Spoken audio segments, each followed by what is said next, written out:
Улуттук кеңештин депутаты Тазабек Икрамов мектептерди жана бардык окуу жайларын бир айга жаба туруу зарыл деп эсептейт. Мындай сунушун ал 12 мартта парламенттин жыйынында айтты. Депутаттын пикиринде мындай чара коронавирусту алдын алууга жардам берет. Жалпы билим берүү системасын, мектептерди, жогорку окуу жайларын бир айга 15 марттан 15 апрелге чейин жабууну сунуштайт элем. Ушул аралыкта окубай калган программага жетиш үчүн июнь айына чейин узартып койсо болот эле, деди депутат.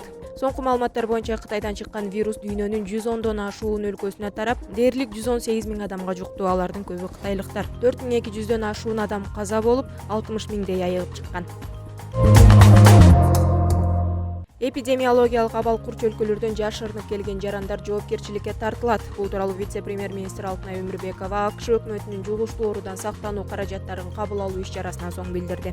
Вице-премьер-министрдин маалыматына караганда, эпидемиологиялык кырдаал курчуп турган өлкөлөрдөн келип, бирок анысын жашырып кирип кеткен жарандар кылмыш жоопкерчилигине тартылат. Туура эмес маалымат берип, Италиядан Орусия же Казакстан аркылуу келип, бирок анысын жашырып, ички паспорт менен өлкөгө кирип кеткен жарандар катталган. Андай фактылар билинип калган учурда алар оңой эле табылып жана карантинге жаткырылат. Эгер адамдар билип туруп атай ошондой кадамга барса, Кылмыш кодексинин 280-беренесине санитардык эпидемиологиялык эрежелерди бузууга ылайык жоопкерчиликке тартылат, деди Алтынай Өмүрбекова. Алтынай Өмүрбекова жарандарды эң ириде өз өмүрүнө, андан кийин жакындарынын жана башкалардын өмүрүнө жоопкерчилик менен мамиле кылууга чакырды.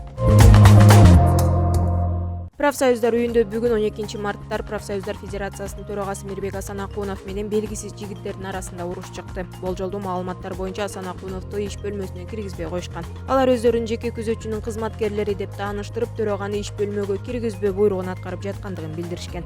Окуя болгон жерге милицияны чакырышкан. Бирок күзөтчүлөр тараптарды бөлүштүрүүгө келген укук коргоо органдарын киргизбей койшкан. Учурда урушка катышкан бардык катышуучулар 1-май райондук ички иштер башкармалыгына жеткирилди. Буга чейин Профсоюздар Федерациясынын кеңеши төрага Мирбек Асанакуновду кызматтан четтетүүнү чечишкен. Ал эми Асанакунов бул чечимди мыйзамсыз деп эсептейт.